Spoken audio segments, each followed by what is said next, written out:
Many people are concerned that if they stop smoking, they'll substitute their cigarettes with food and end up extremely fat.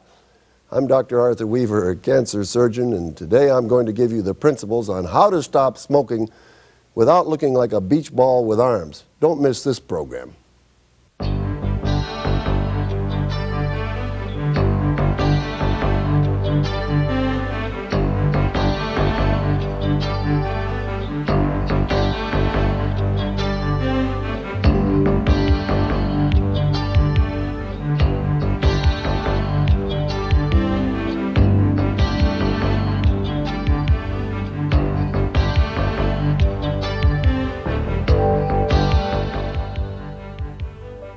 Well, how's it going? First, let me answer a couple of questions that somebody asked me. One of them said, now, I think you suggested I might go on sugarless gum. Now, I read somewhere that saccharin is carcinogenic.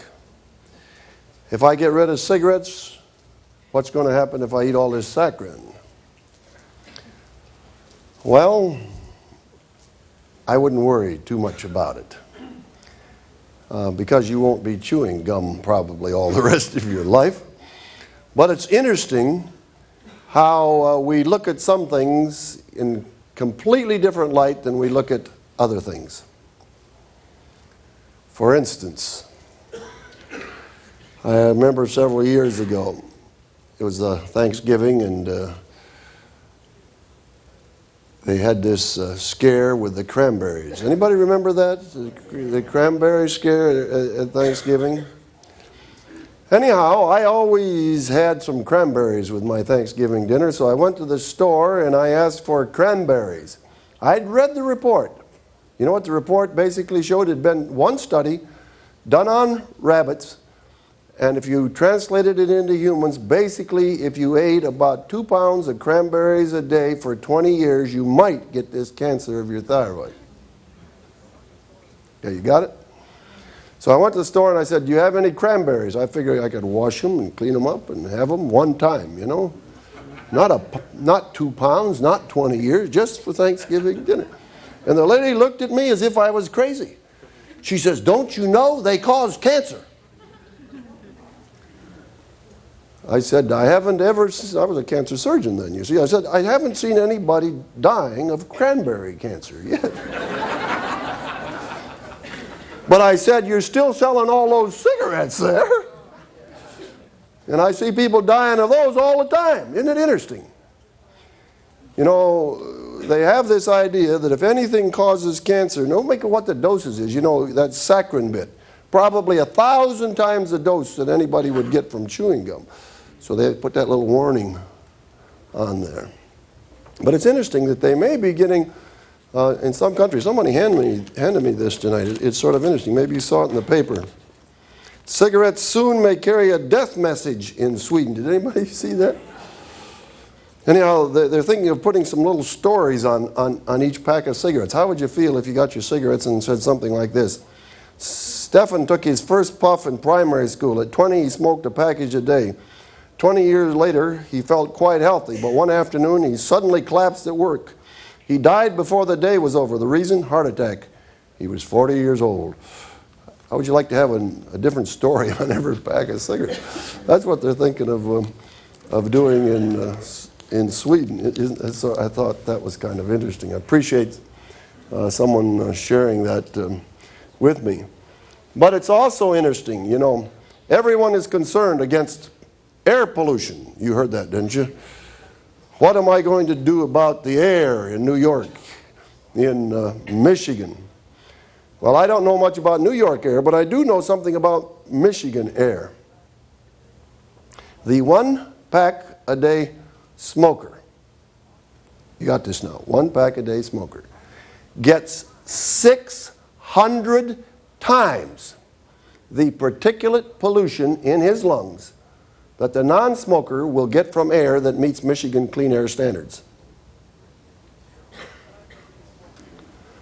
The 1 pack a day smoker, get this now, gets 60 times, 60 times the particulate pollution that the non-smoker will get from air, which by law in the state of Michigan, they have to declare a pollution alert and close some factories. The one pack a day smoker gets 60 times that amount. Do you see how different it is for certain industrial things than it is for certain things that people have a habit of smoking and drinking and chewing, you know? We're concerned about war. Nobody wants to go to war, right? We lost 50,000 men, as I remembered, in Vietnam. Bad war. We lose that many in car accidents every year, half associated with alcohol. No one seems to get too upset about it. We lost 125,000 people this year from lung cancer alone, basically associated with smoking. And no one gets, you haven't heard them really getting uptight about that in Congress and having major debates over it, have you? We just kind of accept this kind of mortality. I had to get that off my chest. Appreciate you letting me do that. Well, we need to talk to a couple of people tonight, and my friend that goes around picking people isn't here. He had another obligation. Is there anybody that has something real interesting that's happened to them while they were stopping smoking they're willing to share with us? Just come right up here. Anybody? Come on. Somebody's got something good. All right, then I'm going to pick you out at random. You just make your way up here. I'll take the lady right here, seated by the man in the striped shirt. Walk your way up, and I'll take the gentleman over here in the sweater. Right, you got it. You make your way up, and we'll pick the man from Michigan back here. Says Michigan. He's proudly bragging about his Michigan. And let's see, we'll pick one more lady from the front row, right here. Ha ha. All right, come on up. Hi, what's your name? Jill Munn. Jill? Jill Munn. Munn. How do you spell Munn? M-U-N-N. M-U-N-N. And Jill, have you been here since the start of the program? Yes, I have. And how much were you used to smoking? About a pack. About a pack a day. Tell me how the program has gone for you in general. Now we're down here, you see, on the fourth day, is it? Without cigarettes? Fifth for me. Yeah, fifth day. Oh, that's good. Sunday.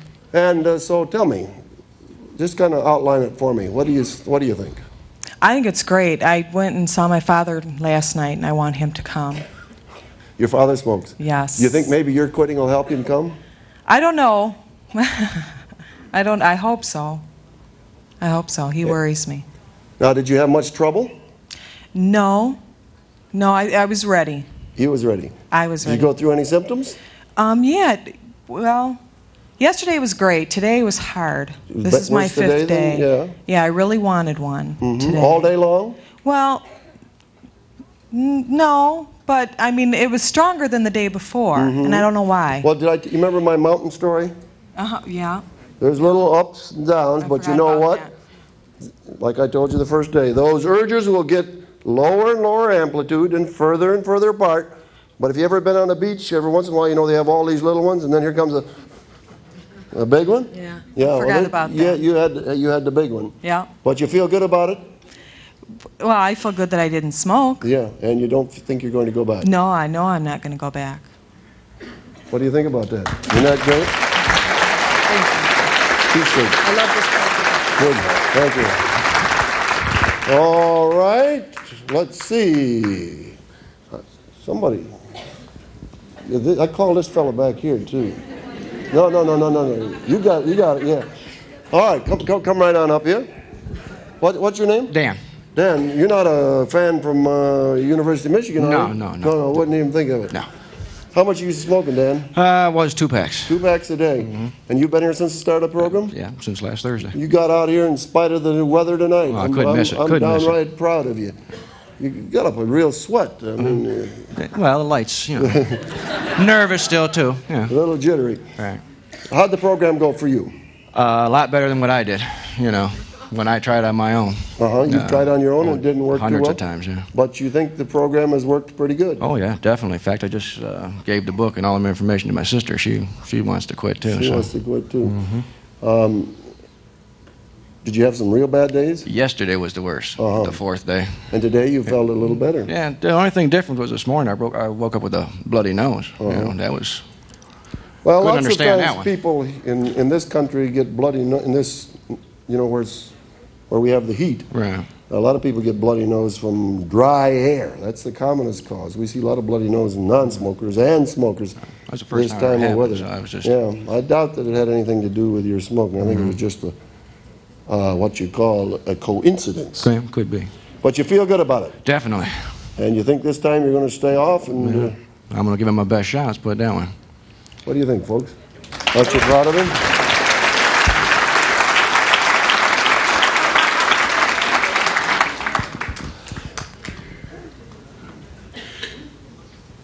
I always appreciate those people that sit on the front row.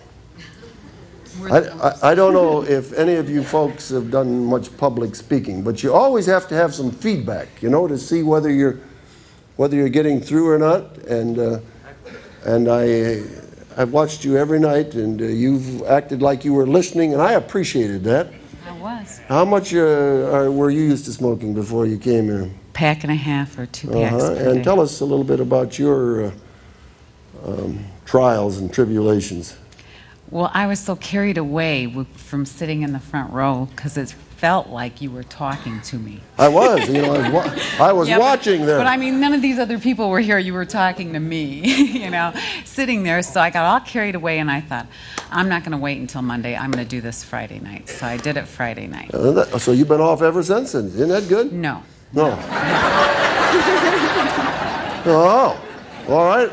Moment of truth. I got real nervous Monday night before I came here, so I did a real dumb thing, and I had a couple puffs off of a cigarette. And you're right, I felt worse, I think, after doing that. Then again, I felt bad again after going through Saturday, which was nightmarish, and then, a little better on Sunday, but not much.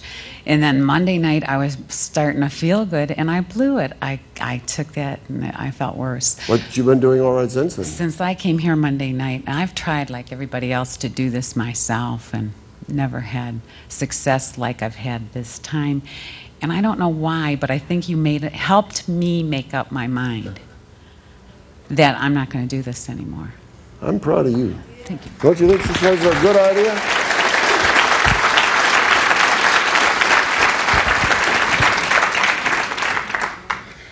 That's the clue right there. Did you get it? Made up my mind.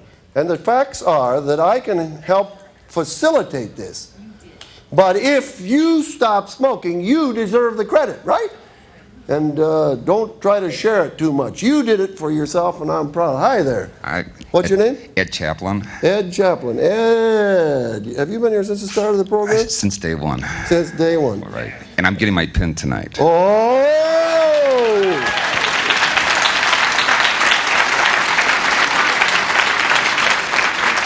Now, I have heard of slow learners, Ed, but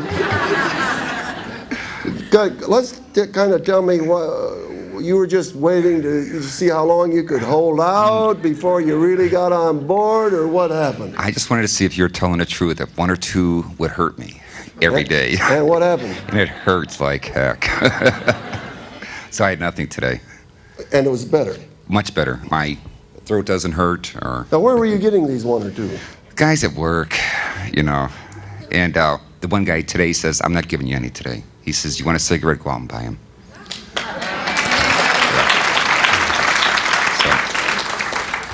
So, you're feeling pretty good today. What are you gonna do about tomorrow? Do much better because my kids won't let me smoke and they won't let me go to the store and buy them, so. Yeah, but now we've got to get it away from the kids and get it down with Ed. Yeah. Don't you think that's where we really have to Yeah, do that's it? true. I Guilt. think you're worth quitting smoking for. I think so. Yep. Don't you think so? I'm proud of you. Okay. Appreciate you. Come on, just a minute, Ed. Thank you. All righty. Well, we're going to have maybe a few more of those buttons to give out in just a minute. But let's see, where's my helpers back here? What do they have? They have the envelopes? Is there anybody that didn't get one of these little envelopes that I thought I had everything here? Somewhere I hid behind here. Well, anyhow, the donation envelopes, anyone that wasn't here last night and didn't get an envelope, just raise your hand. Here's one over here. As I explained to you, we run by contributions, but if you give us what your cigarettes cost you for a week, and that's, a month, and you've already got a week in, right? Yeah. So that seems fair enough, and that will keep our programs running. And all of those people that you see helping me and myself, we donate our services, so it all goes back into the program. And we're going to talk to you tonight about a lot of other programs that we have that you might be interested in getting into. Okay? Does anybody else needs one of those? You can turn them in tonight. You can turn them in Monday. Just leave them with one of the helpers that you've seen out there every day. And if you need a receipt, you'll get it, or your check can serve as a receipt, and it is tax deductible. All right. All of those who, like Ed, want to get a pin because today they got off for the first time. Would you stand? Oh, yes. Give her a hand back here. Here's another. Oh, yes.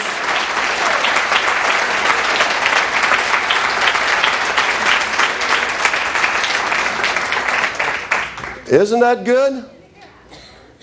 And if you didn't smoke today, raise both hands. Woo-hoo, look at that, look at that, look at that. Ooh, I wish we had those who got snowed out away, but isn't that good? I'm just so proud of you. You don't know what a pleasure it is to see you succeeding at something that's been on your back and troubled you and bugged you for so long. One lady said to me, I've smoked for 50 years. I thought I'd never going to get off. And now I'm free. Isn't that good? I mean, that's just like letting a hostage loose. Letting a hostage loose. Well, let's do a little talking here. I know that one of the concerns that many people have is that if I stop smoking, I'm going to get fat. Does that concern anybody? I've seen people even go back to smoking because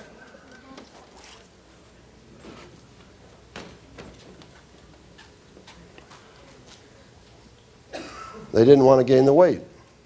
Now, it's a bad trade-off. From a health point of view, listen carefully. To carry the same risk to yourself as smoking 1 pack of cigarettes a day, increased health risk, you'd have to gain a minimum of 80 pounds once you quit smoking. So don't ever say to yourself, I'm going to die of obesity, I might as well go back to smoking. Now, I admit you may not want to look like a blimp and all of that. But don't use the excuse that this is as dangerous as my smoking. Because every statistic tells us that that's not so, okay? Now, why do people have a tendency to gain weight once they stop smoking? Well, there's several reasons. You're right, hand to mouth, he says. Well, you're used to putting a cigarette in your mouth, right? And getting some pleasure from it. You don't have cigarettes anymore, so what's the next best substitute? Food. Food. Not only that, but the food tastes better than it ever tasted. Because the sense of taste, along with the sense of smell, and several other sensations are now returning to the smoker. I had one participant say to me one night, you wouldn't believe, it's about this night, 4th night, something like that. He said, you wouldn't believe, I had asparagus last night. I thought that was just a green vegetable you ate because it was green. But he said that had the most exotic, esoteric flavors. I'd forgotten that asparagus tasted like anything at all. Isn't that interesting? And now, you see, you're used to putting something in your mouth, you're used to getting pleasure from it, and here you have all this delicious food. You have a second honeymoon with food. I mean, it's really good stuff. All right? There is another reason people tend to gain weight when they stop smoking. Part of it is that their basal metabolic rate tends to slow down. So that while you're sitting around, you're actually using less calories. So that it takes a while for that to get back and readjust itself. In addition to that, it hasn't been well studied, but I believe it's true. I believe one of the big reasons people have a tendency to gain weight once they stop smoking is that their heart is burning many less calories. In general, when a person stops smoking, his blood pressure drops about 10 points. In addition, his heart rate drops about 10 beats a minute. Now, when you consider that your heart is a big muscle and it's pumping hundreds of gallons of blood every day, and now it's slowed down and it's smiling, love-dub, love-dub. Instead of working so hard, it's burning less calories. You see what I'm saying? And therefore, there's a tendency to gain a little weight. Now, it is true that everybody doesn't gain weight. I've seen people even lose weight. And the average person gains somewhere around 5 to 7 pounds once they stop smoking. But let me tell you something. Something that maybe you wouldn't like to hear. But I believe in telling the truth, and then you'll know the truth, and the truth will keep you from making bad mistakes. What I have discovered is that the tendency to gain weight lasts at the most about 6 months. After 6 months, people have a tendency to plateau, and then if they want to work at it, they can lose that weight relatively easily. I suggest that while you're stopping smoking, that should be your emphasis. Okay? Take care of the weight if you have to a little bit later. Okay? But try to avoid putting it all on. How can you do that? Well, don't get a bunch of chocolate-covered nuts and start eating them. Because, give those to me. Because if you keep sticking those things in your mouth, or some soft candies, you know you can just load up tremendously. If you have to have something in your mouth, try some sugarless gum, toothpicks, sugarless candies, or something like that. Or some of the lower caloric things, such as carrot sticks and celery sticks and the other stuff you've heard about for diet. Now, I wanted you to understand why the problem, and now I'm going to tell you what you can do about the problem if you don't want to gain weight. All right? Now listen carefully. First of all, let me tell you why. Did you know that people that try to lose weight by diet, there is more recidivism? Do you understand that word? Going back to the same place that you were than there is with any other habit, including smoking, alcoholism, and drugs. People that diet to lose weight, 90% of them will gain that weight back again. And those people who go on repeated diets get fatter and fatter and fatter. And you say, why is that? Now let me explain to you what happens, and then you can avoid making this mistake. So I decide I'm going on a diet. I cut my calories way down to where I'm starting, and there's 1,000 diet books out there. I don't suppose that any publisher made as much money as those people that publish diet books. Dr. So-and-so's diet, Jane Fonda's diet, Uncle Raymond's diet, whoever, everybody's got a diet book, and most of them, the principle is cut calories. If you cut calories, will you lose weight? Yes. The answer is yes. So let's assume that now I decide I want to lose 10 pounds. All right. So I go on this diet. Slim Fast, OptiFast, Who's Fast, MediFast, I don't know. Whatever it is, I'm getting less calories than I'm burning, so I'm losing weight. And the first day I step on a scale and whoo, look at that. I lose about 4 pounds. What did I largely lose? Water. You've got it. So I lose water. That's because I'm eating less salt, and I'm also burning up the glycogen. And the glycogen is tied up with water. And the glycogen is my immediate energy source. And as I burn up the glycogen in my muscles and the glycogen in my liver, I'm losing a lot of water. And I'm urinating it right down the pot. And there's no better way to lose weight. And I lose about 4 pounds of water. But I persist. I stick with my diet. And much more slowly now, I notice it's coming down a little bit. And I keep on coming down, and I lose 6 pounds.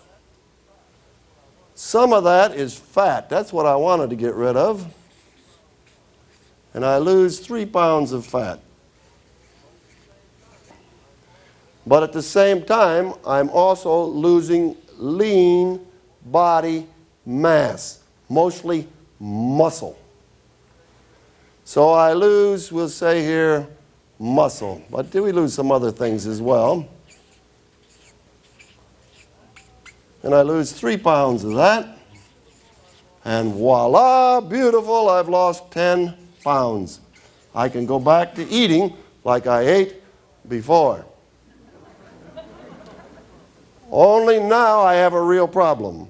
When I went on this diet, my brain said, watch out, you're starving. Slow down the basal metabolic rate. We've got to conserve resources. So my basal metabolic rate drops. So when I'm sitting around, I'm burning off less calories. In addition to this, I have less muscle to burn off energy. So I've got my dropped basal metabolic rate, I have less muscle, and I go back to eating. Tastes good again after being off for a while. But you know what? I have to eat even less than I did before. And I go around hungry all the time. And pretty soon I don't like going around hungry all the time, and I start to put on weight. And I put it on, you see, and my basal metabolic rate is low, and I get fat again without eating too much, and then I go on another diet, and I lose more muscle, and my basal metabolic rate is down, and every time I go, the next time I have to eat less and less until some people can actually stay stable or lose weight on 900 to 1,000 calories a day, which is basically a starvation diet. No wonder they go back and get fat. That's the problem. So, now that I've lost my smoking habit and I want to look svelte, what can I do? Well, there is a way.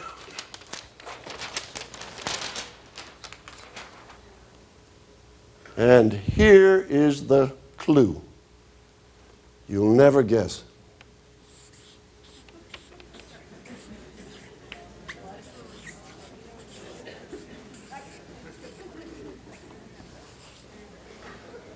Exercise. That is the principle of weight control, the main principle of weight control. Because as I exercise, what do I burn off? I burn off calories. Not only that, but I kick up my basal metabolic rate. Not only that, I build some muscle. Now that presents somewhat of a problem, because I may step on the scale And notice that I haven't lost much weight, but my belt seems to be getting tighter. My dress size is dropping because muscle is heavier than fat. You understand what I'm saying? So it's possible for a person to be nice and fit and trim, but not weigh like a feather because they are solidly and firmly built. They've got rid of the flab. Do you know what I'm saying? Some of these football players, you know, that weigh 300 pounds, most of that may well be muscle, you see. And they can be perfectly fit. They're not, many of them are not very fat. So this is the principle here. Number one, I lose calories. And calories represent fat or whatever else. I lose calories. I increase my basal metabolic rate so that probably while I'm sitting at my desk, I will actually burn off more calories from my increased my increased basal metabolic rate during the day than I actually burned off in my exercise during the morning.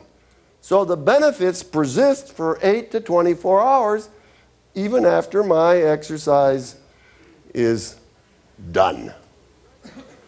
So let me recommend to you getting yourself on a good exercise program. There is nothing that I would rather see you do than to get on an exercise program once this program is through. Exercise is a great tranquilizer. And if you're a little nervous and whatnot about being off your cigarettes, and you get out and have a good period of exercise every day, it's going to put those beta endorphins out of your brain, and you're going to feel comfortable with yourself. You're going to feel good. But in addition to that, you'll be burning off the few extra calories that you're sticking in your mouth because food tastes so good. All right? Exercise, how important that is. Now, I don't believe anybody should get on a diet. Oh, I should put here that you get a little bit of increased muscle. So don't ever throw your scale away, huh? Throw your scale away and take yourself out of tape. Measure yourself around here and maybe around your thighs. But forget what the scale says, because if you're on a good exercise program, you'll be trimming up. You'll be looking good. Everyone will say you're losing weight, and you say, oh, I haven't really lost much weight. Who cares? You want to look good, and you want to feel good. Isn't that it? And exercise will provide that for you. All right. Now, I don't recommend that anybody goes on a diet that they can't live on for the rest of their life. I would rather see people, if they need to lose weight, get on an exercise program, maybe make some dietary changes, but lose a half pound a month.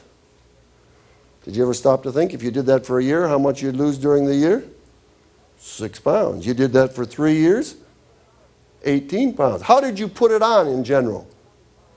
You know, we put these 20 pounds on over a 40, 30-year period, and we want to lose it in 30 days. Do you think that makes sense from a physiological point of view? No. I'd like to see you lose it slowly. It's much more likely to stay off. Now, you know as well as I know that you can't stay miserable for a prolonged period of time. That's why I tell people, and my patients, as I deal with them about their smoking habit. They say, Doc, I'm only having 1 or 2 cigarettes. And I tell them, I know a lady and she's only a little bit pregnant. Because, you see, I know that no one can stay on 1 or 2 cigarettes that had an established smoking habit for a long period of time. Oh, yes, you know some people like that. And everybody thinks they can simulate them, but those people never were confirmed smokers. They are always piddly-diddling with the habit, 1 or 2 cigarettes a day. No one ever went from 3 packs a day to 3 cigarettes a day and stayed there. It hasn't happened yet. I haven't seen it, and I've been looking for it. Some people made it work for a month or two. They were miserable the whole month or two, and then they went right back to smoking what they were doing before. You can't be a part-time smoker, and you can't be a part-time eater. You can't go around hungry for long. Sooner or later, you're going to say nuts to it and go back to eating like you ate, eating like you ate before. Do you believe that? Yeah, you won't be miserable. That's what's the problem with the diet. Standard diets.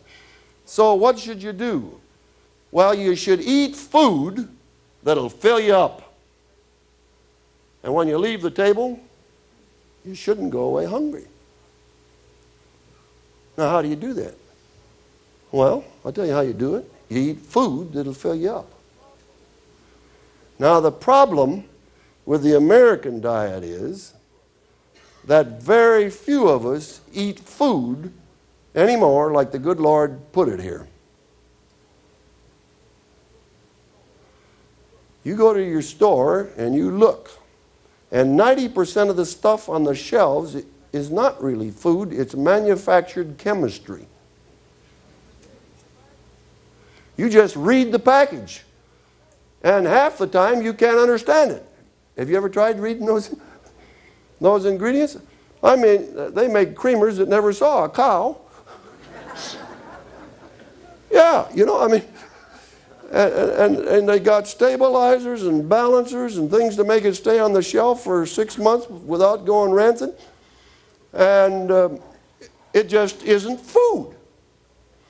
But the problem is that as Americans, by and large, we have developed tastes for junk food. We have developed tastes for junk food. What is junk food? Well, junk food basically is refined food. And the 2 main ingredients that the manufacturers like to put in food to make it taste good is sugar, salt too, but I'm talking about calories now, and fat. You just stop to think about all those things that you think real good about and tell me if they're not loaded with sugar and fat. Have you heard of ice cream? Brownies, fudge bars, Dove bars, chocolate-covered nuts, you name it. And most of the things that we really kind of salivate over are loaded with sugar and fats. And we have developed tastes for those foods. Now, when I eat all these high-sugar, let's say we're talking about breakfast cereals, do you know there's some cereals out there on the market that actually have more sugar than grain in them? And do you know that the food manufacturing industry is out to fool you? And you know how they try to do it with sugars? Yes, you're exactly right. Most people know that the ingredients have to be on the package according to the largest first and then on down. And they don't want to put sugar first. So what do? We have corn syrup, solids, dextrose, glucose, fructose, maltose, maybe even some sucrose. And when you get done, you can have 75% sugar and have something else up front. They want you to think it's good, and they want to also fool you. I'm sorry, excuse me, that the food industry is doing it, but it is doing it. How much bulk is there in sugar? Fiber? None. How much minerals? None. How much vitamins? None.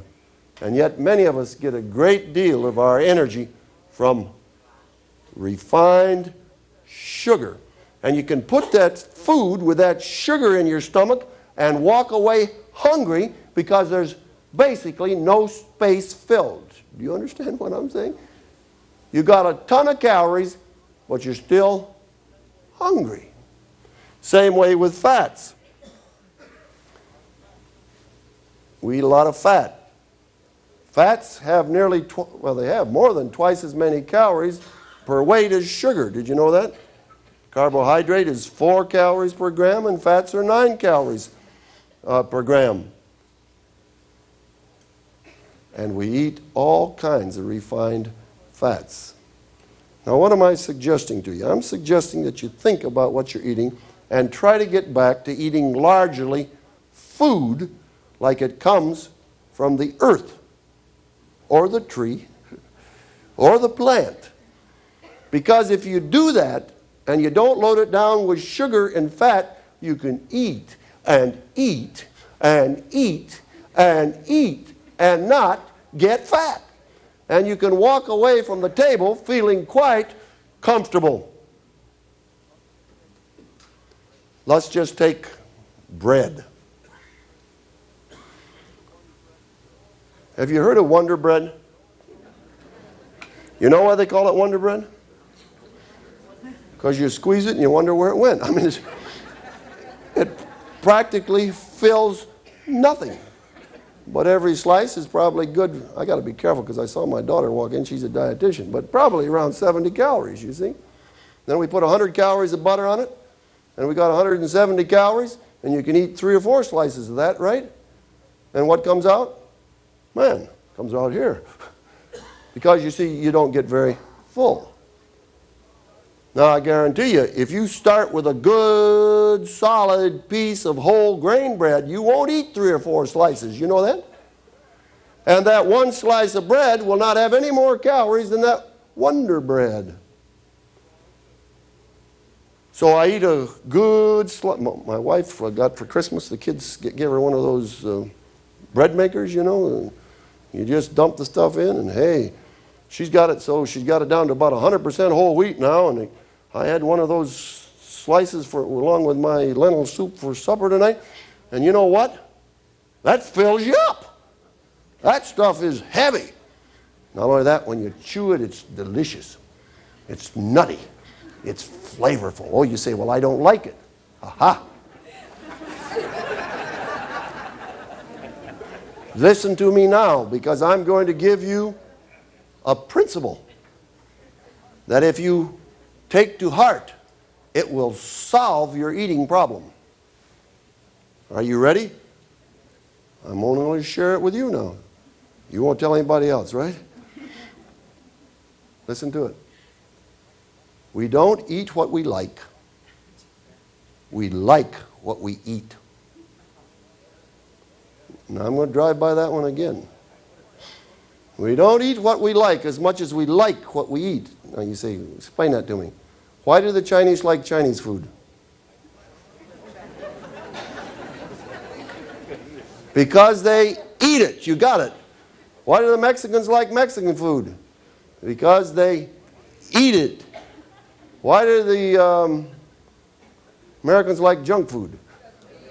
Because you eat it. You've got the point. And if you keep eating it, you like it, whether it's good for you or bad for you. Are you listening? This is a very important principle for diet change. Okay? I have a son-in-law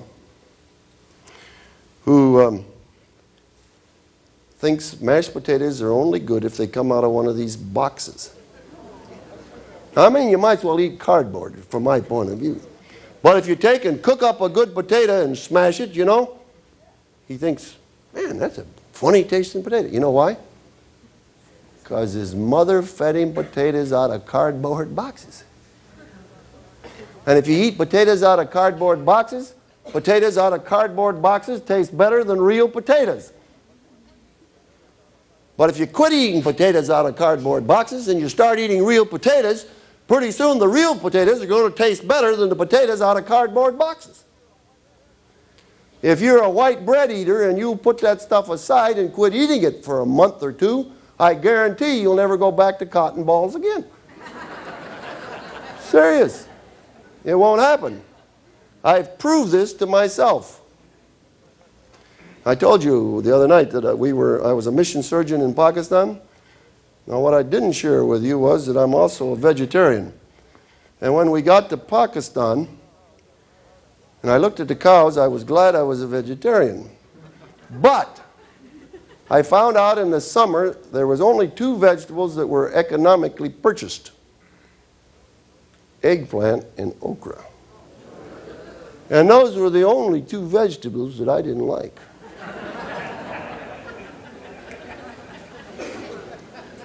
Fact is, these were nose-holding kind of vegetables. So I told my wife, honey, I think we're going to learn to like eggplant and okra. And she brought it home, and she tried to fix it. And it tasted terrible. And I gagged, and I held my nose, and I ate it. And I kept eating it, along with a few other expensive things like tomatoes and whatnot that you could buy there. But eggplant and okra was a non-food, you know. There was another problem I had when I got to Pakistan. I didn't like Indian food, curry. That was bad smelling and bad looking. And people kept inviting us over to their house. You know, here's the new American doctor, come on over, we'll make you a good Indian dinner. So you go over there and they give you this Indian food and they say, how is it? You say, good. Well, let me give you some more. You lie just a little bit because you don't want to hurt their feelings, and you keep eating it. And after a year or so, it begins to taste better. And even the eggplant and okra isn't bad anymore. And I can tell you now, if I go down to Greek town and I look for a meal, I look on there, I wonder if they got any eggplant or okra. Because now it's delicious. Now believe me, if you can make eggplant or okra delicious by eating it, I'm sure you can make that principle apply to anything else. And if I go to one of the major cities for a medical meeting, I can smell an Indian restaurant and my nose starts to twitch. And I want to go in there and get some curry and some chapatis. I thought those were tasteless things when I first tried them, but they're really good. If you eat them, not like them. If you eat them, you will like them. Okay? So, you're used to eating junk food. Now's a good time to start thinking about a good whole grain breakfast. I talked to you about the other program. You remember that? Yeah, oatmeal, Red River cereal, whole grain Ralston. I made one the other day with cracked wheat and oats, mixed them up, put a few raisins in that thing. Ooh, it was delicious. And then eat it with a grapefruit or an orange. You know that you'll get less calories that way than you will drinking the orange juice and drinking the grape juice. You see, if we get back to eating the food again, like it comes, you can eat and eat and eat and enjoy it, enjoy it, enjoy it. And everything will taste pretty good. Let's talk about this fat here. Do you like corn on the cob? Yeah. I don't know, how many calories in a corn on the cob without the fat on it? Where's my sis here? 100 maybe? 70? Anybody know? How many calories corn on the cob, sis? Okay. I'll take hers because she's in this business all the time. So, somewhere in that neighborhood. All right? But, you know what we do with the corn on the cob? We take it and we squeeze the fat out of it, and you know what we make? Corn oil. Have you heard of that? Yeah, good. Goes into your mayonnaise, goes into this, that, and the other thing. How many ears of corn do you think you could eat? 3, 4, 1, 2, whatever. Not too many, right? You'd be full, wouldn't you? Okay, but you know what we do? Each tablespoon of corn oil, 1 tablespoon corn oil, is all the fat from 14 ears of corn.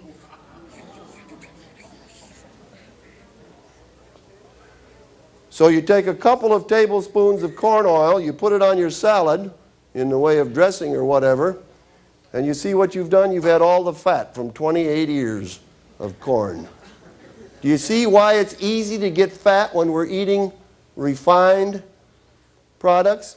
Let's take a look at something else, just for the fun of it, so you'll see the point that I'm making here.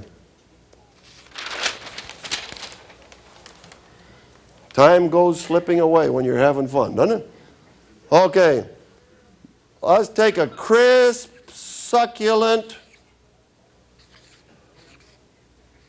Michigan apple. You like it? Well, I know this must be somewhere around 80 or 100 calories, okay? 80 calories. How many of those could you eat for dessert? One. Somebody says two. Depends how big it is. You'd be full, right?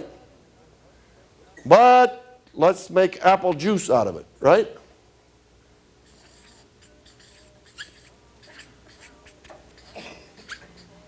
Now we squeeze all the juice out and we can drink down 2 or 3 or 4 apples, just leaving the fiber behind. Now there's nothing the matter with apple juice, don't misunderstand me, but you notice what I'm talking about here?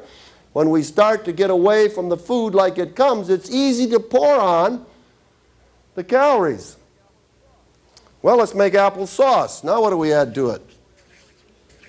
Yeah, we add a little sugar, and to get the same fullness, you see, we probably going to get 150 calories over here that we would have got from one apple. And all we've done is added sugar to it. No nutrition, just calories, okay? Oh, phooey. Let's have apple pie.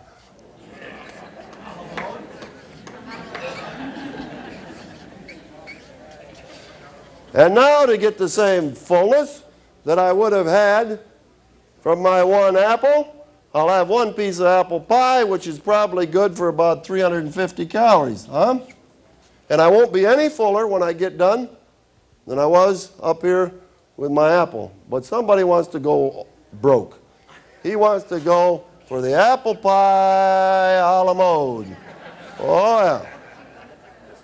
And now you see we're good for 500 plus to 600 calories, and I'll be no fuller than if I had my apple. Now, does that mean you can't have apple pie a la mode for your birthday? No.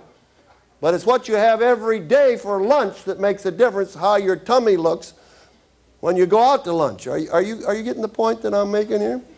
So if we go back to the food, we start eating food. If we buy our groceries in Joe's produce, instead of getting that stuff in those little boxes, and we cook that stuff up and eat it, we can be full, comfortable, and trim. So if we add a few dietary changes, just start to think when you're planning dinner or something like that, what am I going to have tonight? I think I'll make food. And you say, that sounds kind of boring. That sounds like an old farmer meal or something like that. I don't want to eat that. You know what? Eat it. And you know what? You'll like it. And you keep eating it, and it'll keep tasting better and better and better. I'll be honest with you, I used to like donuts and sugar rolls. You know those things? Now, I should tell you that I work around hospitals, and the detail men, the drug salesmen and the surgical salesmen, you know what they're always doing? They're always dumping the table full of sugar donuts, jelly rolls, all of that stuff. I must tell you the truth that it doesn't even tempt me anymore. Basically because I quit eating it. I don't feel persecuted at all. I feel sorry for people that consume that icky, sweet, greasy stuff. Because I've trained my head.